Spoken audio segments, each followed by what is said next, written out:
আমার প্রিয় রাসূল বলেছেন, জুমার দিন মসজিদের দরজায় ফেরেশতা দাঁড়িয়ে থাকে, লিস্ট করা হয় কে 1 নম্বরে আসলো, কে 2 নম্বরে আসলো, তাকে সেরকম পুরস্কারও দেওয়া হয়।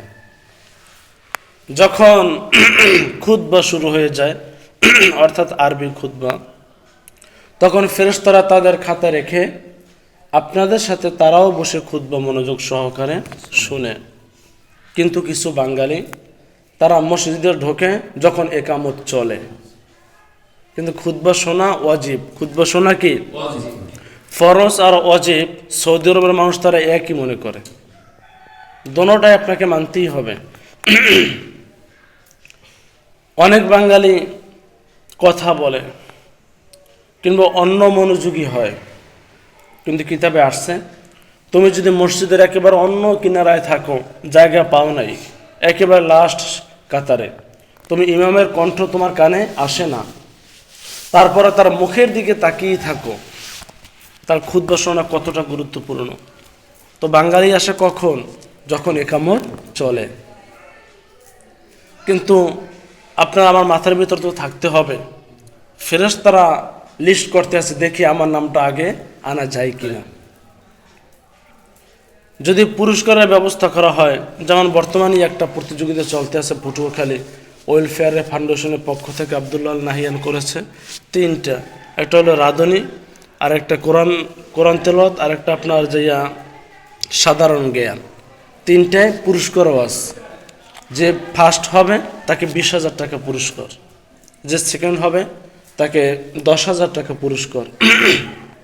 যারা একেবারে কোনো কাতারেই যাইবে না, শুধু অংশগ্রহণ করছে, কিন্তু তাদের কিছুই পারফরমেন্স ভালো হয় নাই, তারপরে তাদের ছোট্ট একটা গিফট আছে। তো এখন যারা ওখানে যারা আবেদন করছে, তো তারা তো চেষ্টা করবে কিভাবে ফার্স্ট হওয়া যায়, কারণ ওটা আপনি নগদ পাইতেছেন, এই কারণে আপনি এত আগ্রহ। কিন্তু এইটা বাকি।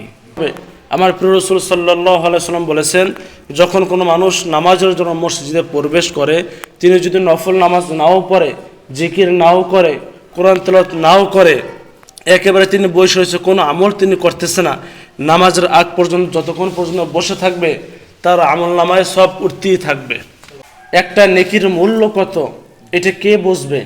যে এমপি সাহেব একটা ভোটের কারণে উত্তীর্ণ হতে পারে না, সেই এমপি সাহেবই তখন বুঝতে পারে একটি ভোটের কত দাম।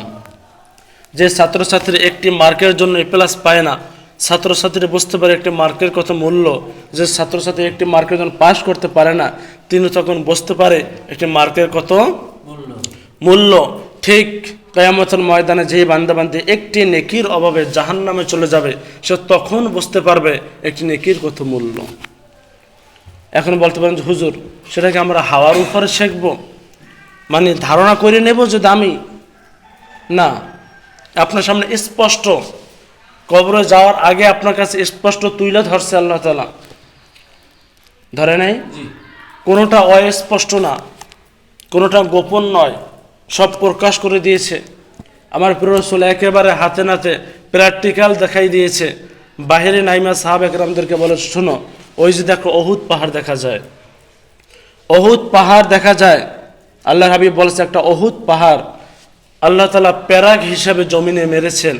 যখন আল্লাহ তাআলা এই জমিনটাকে পানির উপরে বিছিয়ে দিয়েছে, তখন হেলে দুলে নড়ে চড়ে, তখন আল্লাহ তাআলা বিভিন্ন পাহাড়কে লোহার মতো প্যারাগ হিসাবে মেরেছে, উপর থেকে জোরে মেরেছে। যেমন আপনি কাঠের উপরে যদি লোহা মারেন, কাঠের উপরে শুধু ছাতিটুকু দেখা যায়, পুরো লোহাটা কাঠের ভিতরে। ঠিক আল্লাহ তাআলা পাহাড়কে প্যারাগ হিসাবে মেরেছে, আপনি যতটুকু দেখেন ওটু মাথা, সব গোড়া মাটির নিচে। তাহলে অহুদ পাহাড়টা উপর দিয়ে যদি এত বড় দেখা যায়, তো এইভাবে আরো 6 গুণ মাটির নিচে।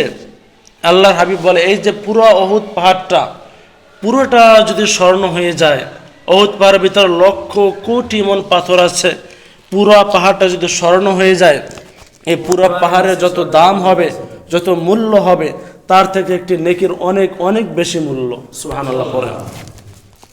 তাহলে এটা তো বুঝতে হবে, আপনার তো আল্লাহ স্পষ্ট বইলেই দিয়েছে, অস্পষ্ট কিছু না। অতএব বোঝার চেষ্টা করেন।